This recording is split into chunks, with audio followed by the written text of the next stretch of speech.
A beautiful morning in Japan.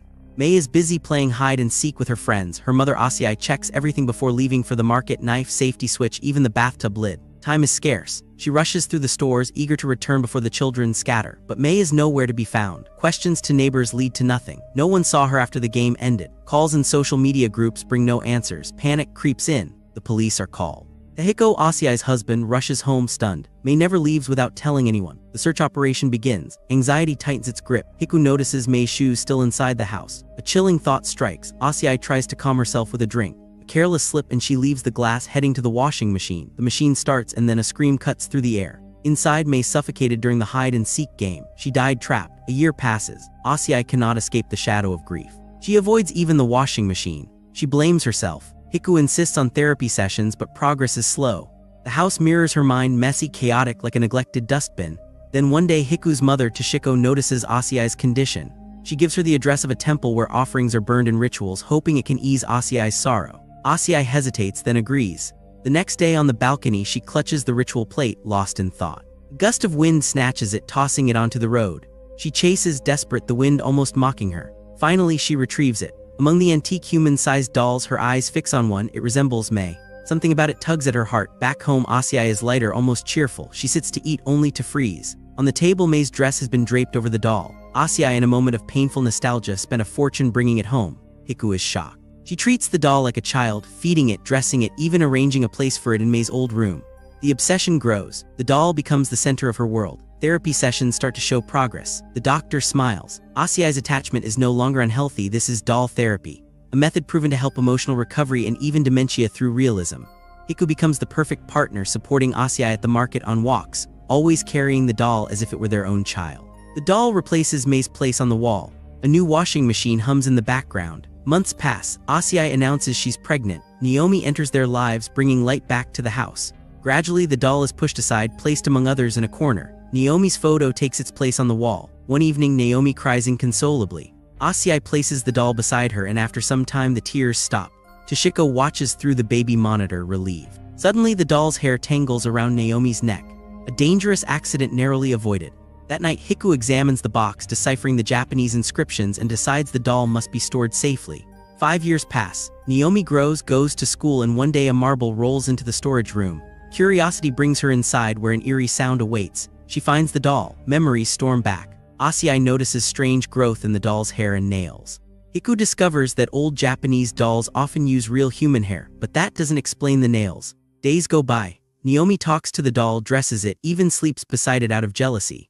Asiai watches silently, soothing her daughter to sleep while keeping a wary eye. A conflict erupts with Naomi's friend Rena, who doesn't believe the doll talks.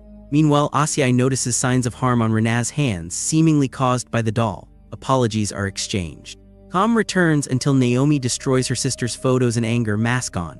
Asiai lifts the mask and the doll's presence becomes undeniable. School calls. Naomi's teacher worries about her drawings. They are guided by an invisible voice, the doll Aya. Asiai sits in silence, a cold dread settling in. Midnight, Naomi slips between them again, curling up like she always does. Asiai reaches to stroke her hair, then freezes. This is Naomi. How is this even possible? In the morning, she mentions it to Hiku, who shrugs it off. Maybe Naomi left the doll behind. She drops the doll, wrapped in plastic, among the waste and rushes to catch the school bus. By afternoon, the sound of movement draws her outside. The doll has returned on its own. Anger flares. She strikes it, shattering it, but a moment later it sits intact on the table. Asiai screams in fear. She had been hitting the doll, thinking it was Naomi. The manager appears, returning the doll. Size makes it impossible for regular disposal.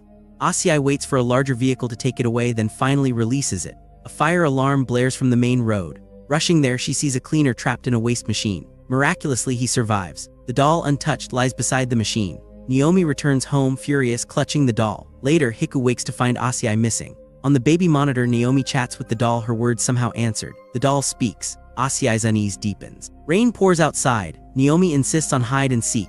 Asiai reluctantly moves toward the next room and the door slams shut. At first, she suspects Naomi, but the room is empty. A shadow moves beside her. The washing machine beckons. Inside, the doll emerges, its twisted face sending a spike of terror through Asiai's chest. She recoils. Her body trembles. Naomi fortunately is safe at the doctor's. Hiku decides she should stay with him a few days under the guise of post-session care. Asiai reluctantly agrees after seeing marks on Naomi's back and on her own hands. Toshiko watches over Naomi, oblivious to the doll's strange power. Asiai instructs that the doll must be taken to the temple for the Rin Goku ritual. Contact is made. The temple asks for a photo of the doll in its box. The burning ceremony slot is full until next month. Hiku examines the photos, intrigued by the name of the doll's creator, Kakeiji Yasumoto. Yasumoto had made the doll for his daughter Rei during the early Showa era, around 1926. The doll was so lifelike that many mistook it for Rei herself. Then the temple calls urgently. The doll is cursed, it must arrive at the ceremony tomorrow. Temple staff are sent to collect it. Hiku researches further. He finds a video on the Old Ranger YouTube channel. Locals speak of a haunted island in Niigata known for living dolls. Rei disappeared mysteriously.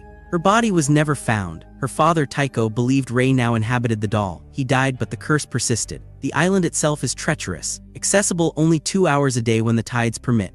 Hiku, Asiai and Naomi attempt to reach it but see nothing. Meanwhile, Naomi stays with Toshiko. She innocently plays, unaware of the doll's history. Suddenly, the doll appears in Naomi's arms and Toshiko panics. She locks it in the storage room. Hiku promises it will go to the temple the next morning, but the monitor flickers. An old video plays on the screen. Naomi asks the doll where it lives. The doll answers, pointing to Niigata Prefecture, Kurokaba District. Asiai learns that Rei can also be pronounced Aya, the same name Naomi had given the doll. Hiku takes the box that night toward Toshiko's house. Toshiko hears knocking from the storage room. The doll is gone. Naomi is missing. Panic grips her. Passerby reports seeing two girls walking hand in hand on a bridge. Toshiko rushes, finding Naomi perched dangerously at the edge. Before she can act, Naomi leaps. At home, Hiku finds blood smeared on Naomi's face. The doll wanders nearby unharmed. He rushes to secure the doll as the police arrive. Toshiko, injured, explains that the doll had mimicked Naomi, biting her before she fell unconscious. Police show CCTV footage. Naomi had attacked Toshiko, but it was the doll that deceived her. Bite marks match those found on Rena's hand. The next morning, temple staff arrive to collect the doll. The burning ceremony begins at 10 a.m. Every doll is placed for the ritual. Hiku watches, hoping for relief, but it is a trick. A fake doll is burned. The real living doll is too rare, too valuable. Someone steals it for profit and dies midway. The temple contacts Hiku urgently. They apologize, admitting the doll cannot be purified easily. It must be handled by a specialist. The box is broken. The doll's fate and its power remains uncertain. Kanda instructs them to wait until tomorrow. He will arrive. The phone hangs up. A nurse shifts the doll slightly and a strange noise echoes from inside. A child's tooth falls from its mouth. Suspicion rises. An X-ray reveals the impossible. Inside the doll lies a full-size human skeleton. This is not a doll, it is a real-life human figure. Police are called. The officer listens but cannot believe a word. The doll goes into custody. The morning, as the officer drives the doll to the lab, Kanda arrives. He shows a photo of the skeleton inside, urging verification. The officer dismisses it, heading to the lab, but Kanda asks for a strange favor. They follow his car, ensuring nothing goes wrong on the road. At first, everything seems normal, then a tunnel. The doll's face twists into something horrifying in the photograph. In the next moment, it vanishes from the seat. Outside, a child is caught in a car accident. Rescue attempts fail. Kanda arrives, finding the officer clutching the doll, crying. He calms him, placing the doll into a ritual-sealed box. Soji, a longtime researcher of Yasumoto's dolls, confirms the truth. It is 100% an authentic Yasumoto doll. Kanda tells Soji about the skeleton inside. Soji, initially stunned, recounts the story. Flashback, Niigata early career. He worked as a police officer. One day a report came in, Aya, Yasumoto's daughter, missing. Aya had been sick from birth, confined indoors. Her mother Taiko once attempted to end their suffering by drowning her. Aya died, Taiko survived. To cover the crime, Taiko baked Aya's remains into clay, crafting a beautiful, famous doll.